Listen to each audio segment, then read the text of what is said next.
Hi class, for today's video we're going to be looking at colonial unrest, and essentially what we're looking at here is the lead up to the Revolutionary War.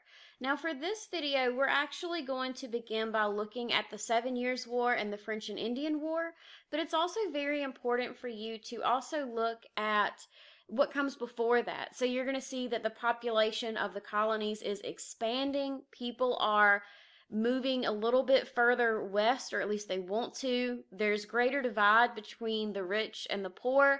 There are differences between the east and the west. And then there are also a lot of other changes that are taking place as far as religion, as far as the family. And it's important to really understand what that means and how that sort of leads to the American Revolution and things that Americans will be doing in that lead up. But again, we're going to start with the 7 Years' War and the French and Indian War to get a little bit of a background as to what is happening. What's important to note, first of all, is that there are many wars that are taking place in Europe between a lot of different nations. So from 1739 to 1744, you have the War of Jenkins between the British and the Spanish.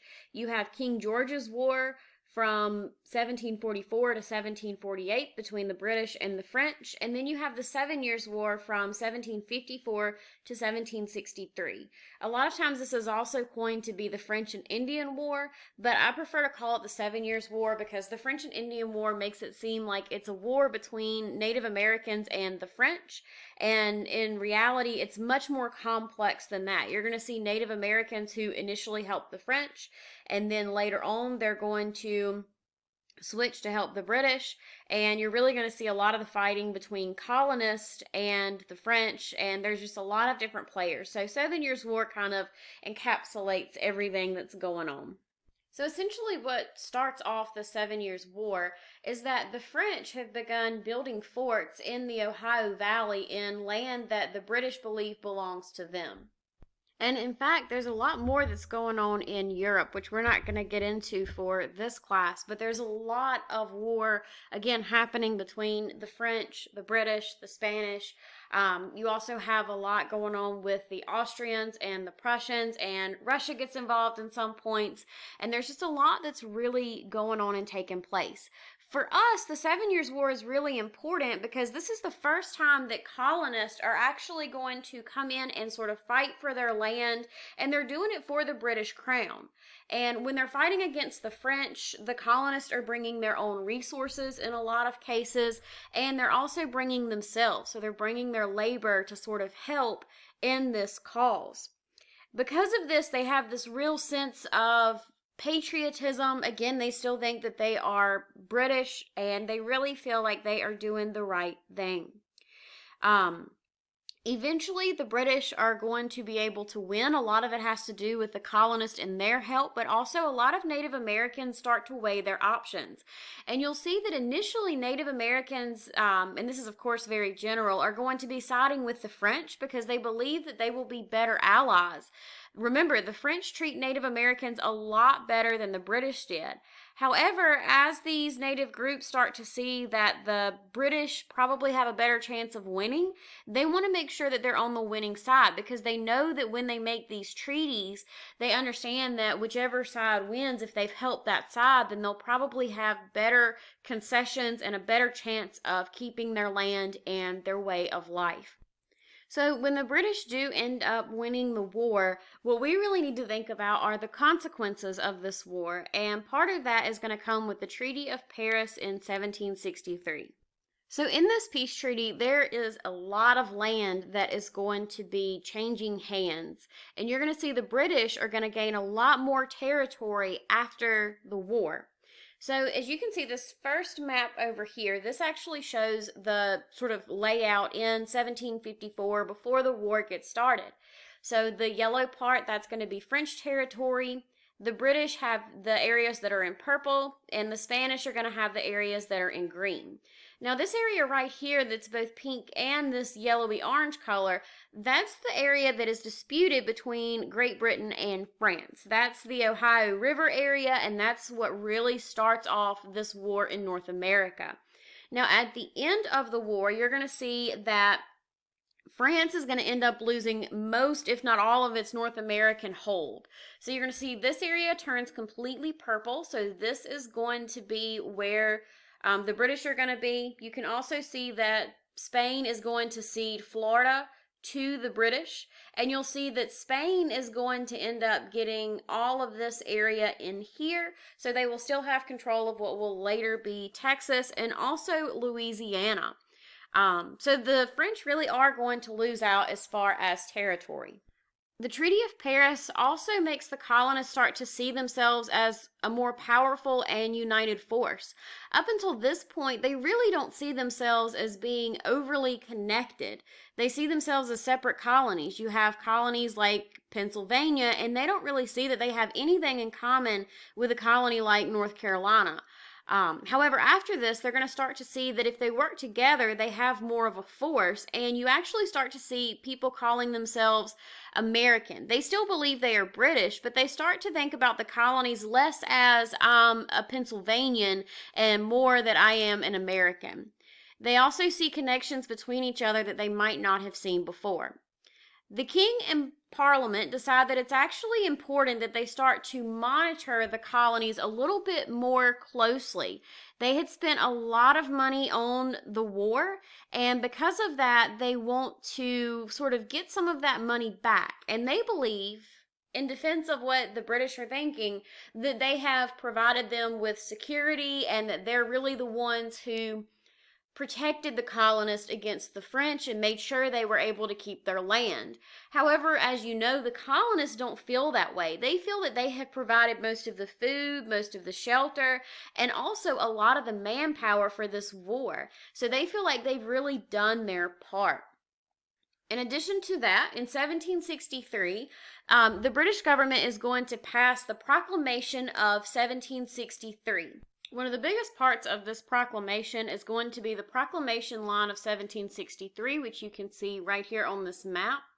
And basically that line is going to be the line where these colonists are able to go up to. They're not allowed to pass that line into Native American lands.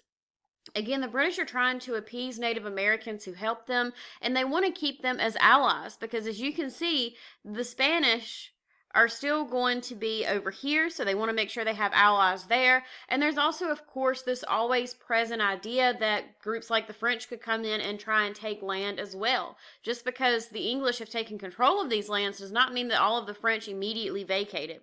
So they want to make sure they keep the Native Americans as allies.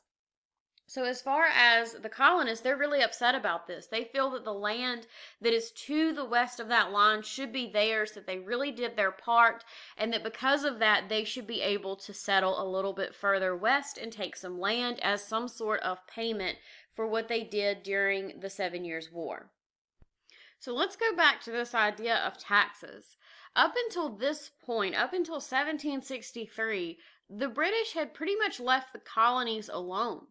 Even if they were smuggling or manufacturing their own goods, which went against the Navigation Acts, they are able to overlook this because the colonists are pretty much doing what they need to do on their end of the deal. They're helping the British government to continue to make a lot of money.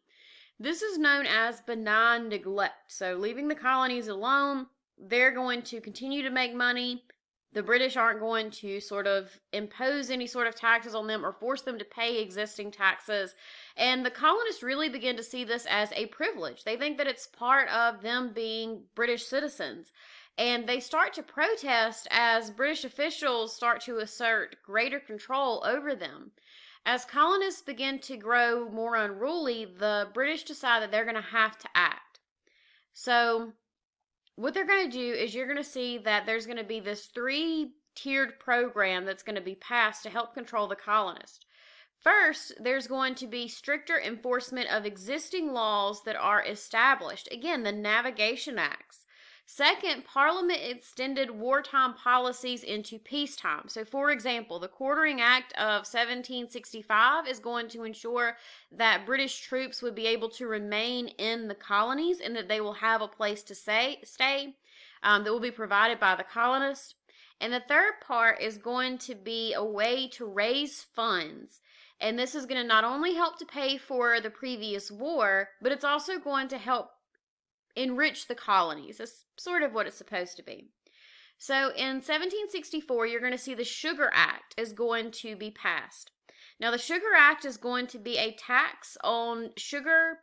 Basically, it's supposed to get rid of the smuggling of sugar products, things like molasses, which is used to make rum as well. And technically, the Sugar Act is actually going to lower the previous taxes that were on goods like sugar and molasses.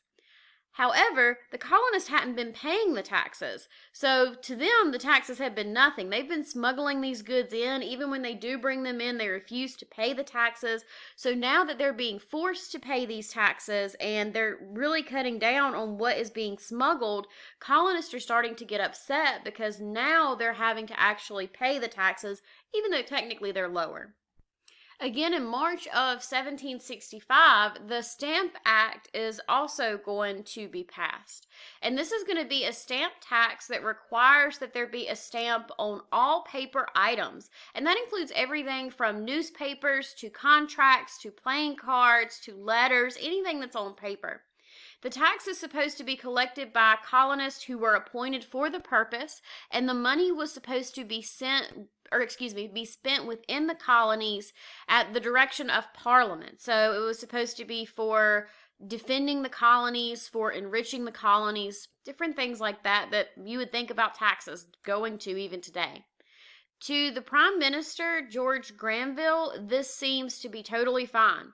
Englishmen paid an average of 26 shillings in tax annually, while people who lived in Boston paid just 1. So giving them an extra tax on paper doesn't seem like it's that big of a deal. However, the colonists do not see it this way. In addition to that, you can see that unemployment is actually rising in the colonies and the actual wages are falling, which means that people don't have as much money, and just couple that together with the increase in taxes and people are upset. They also feel that they have no representation when it comes to having these taxes passed, and because of that, they feel that they're really not going to have a say in what happens with the money, and they potentially want to have more representation. So because of this, you're going to see the Stamp Act Congress that is going to form. And the Stamp Act Congress is going to basically serve all 13 colonies. However, only 9 representatives actually end up coming from 9 of the 13 colonies, but it is still seen as this collective action. Again, these colonies are coming together in ways that they have never done so before. So essentially what they do is they pass the Stamp Act resolves, which are going to be sent to the king, and what it says first and foremost is that they are still British subjects. And they understand that they are British subjects, and because of that, they could potentially be taxed. However, it also says that they should not be taxed without their consent because they are British subjects. In 1766, in March of that year, you're going to see Parliament pass the Declaratory Act. And what this says is essentially that Congress still has the ability to pass laws to help bind the colonies to Britain and to tax them, but that they are going to repeal the Stamp Act, and they sort of hope that this will ease the tensions and ease the issues that are taking place. Then in June of 1767, you're going to see a new Chancellor of the Exchequer, Charles Townshend, rise to power in England. And he actually persuades Parliament to return to the model offered by the earlier Sugar Act. The Townshend Act, like the Sugar Act, instituted an import tax on a range of items sent to the colonies, including things like glass, lead, paint, paper, and tea. Now, however, even an indirect tax led to immediate protest and calls for boycotts in the colony. So you can see this steady tension between the colonists and Britain over the issue of taxes, and the colonists becoming more and more adamant about not paying new taxes. In February of 1768, Samuel Adams writes a circular letter basically reminding the colonists of the importance of boycotting goods that are being taxed unfairly. And in response to that, Parliament actually posted 2 more British Army regiments in Boston and in New York City to enforce the laws. They're basically putting their foot down and saying, no more saying you won't pay your taxes and boycotting, you have to do this. And the boycott depends a lot, and I don't think this gets talked about enough, on the support of women. So women do the day-to-day purchasing of household items, and they're the ones who are boycotting teas and glass and paper and things that are on this boycott list. They also have to figure out a way to produce goods for themselves. They're expecting things like British goods, gloves, hats, clothes, cloth, and they have to actually start working and making that themselves. You also see a lot of single women and widows who supported themselves as shopkeepers or people who own taverns, and they're also expected to join male merchants in refusing to sell British goods in their stores. And to make up for the boycotted goods, again, they have to create their own homespun shirts, dresses, clothing for people living in the colonies, things like that. You also see people refusing to drink tea.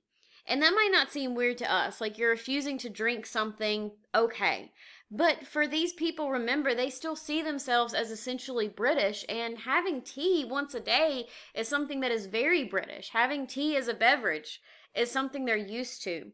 So doing this in a way is sort of showing how they are breaking out against the British and becoming their own people, just in the simple act of boycotting that tea.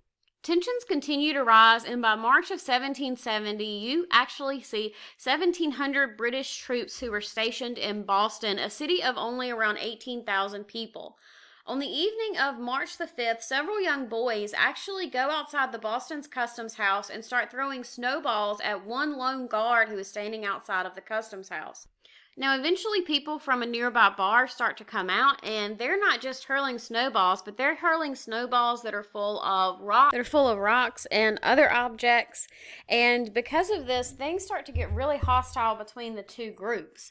And what ends up happening is that someone on one side or the other ends up yelling the word fire, which is exactly what the British troops do. They fire into the crowd. They hit 11 men, and 4 are going to be killed on the spot.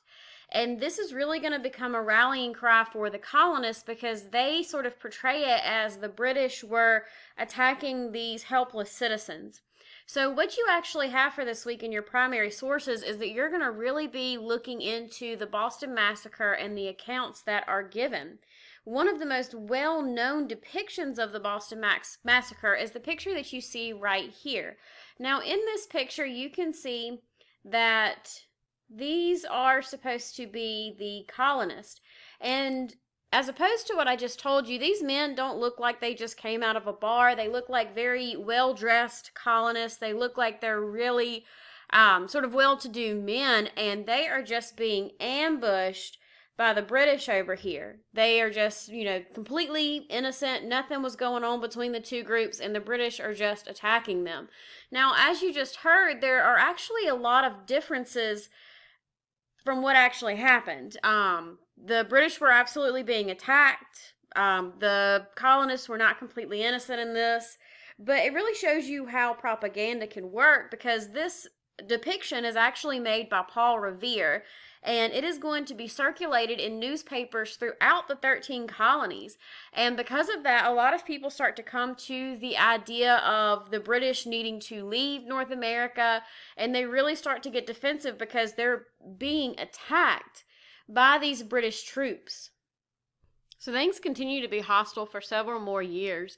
In May of 1773, you're going to see Parliament pass a new act that granted the East India Company a monopoly on shipping and selling tea in the colonies. This will later become known as the Tea Act, and although it doesn't add any new tax or raise the price of tea, it does force the colonists to actually pay taxes and to only import tea off of East India Company ships. Men like Sam Adams and Patrick Henry, along with other radicals, really do not like the idea of this tax on tea, and they believe that it is illegal to impose it on colonists. Because of this, they establish what is known as the Committees of Correspondence to help keep pressure for a colony-wide boycott. And the committees of correspondence are supposed to be able to organize these colony-wide boycotts throughout the 13 colonies. And basically, they're supposed to refuse as a whole, not just as one colony, but as a whole, to import this tea. In Boston, violence actually started to erupt. So ships that were loaded with tea and protected by British troops sat anchored in the Boston harbor. On the night of December 16th in 1773, the Sons of Liberty had actually had a meeting and they organized a tea party. And this was a massive rally against British policy, and a group of about 50 men dressed as Native Americans boarded the British ships, and they dumped about 45 tons of tea into the sea. And think about how much a ton is and how light tea is. That's a lot of tea that is going to be dumped into the sea.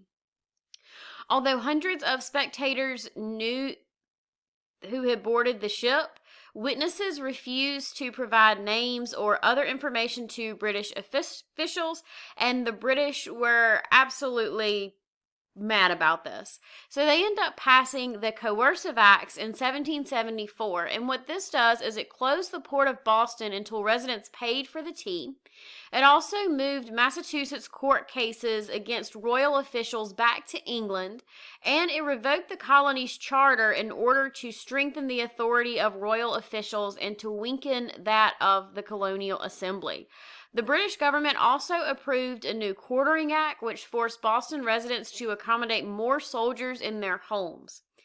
Because of this, you can imagine that the people of Boston, where the spirit of liberty seems to be very strong, are absolutely upset about this. They call them the Intolerable Acts, and they really want to get the committees of correspondence together to help spread the news of what was happening in Boston and to think about what they should do as the 13 colonies.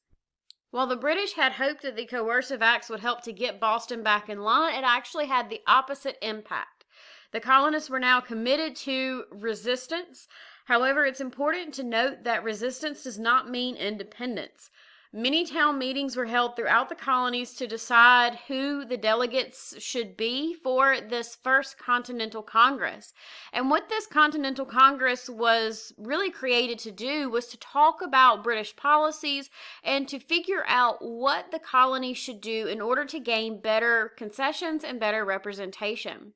So there are a lot of men who were chosen. You have radicals like John and Sam Adams, as well as conservatives like John Jay and John Dickinson.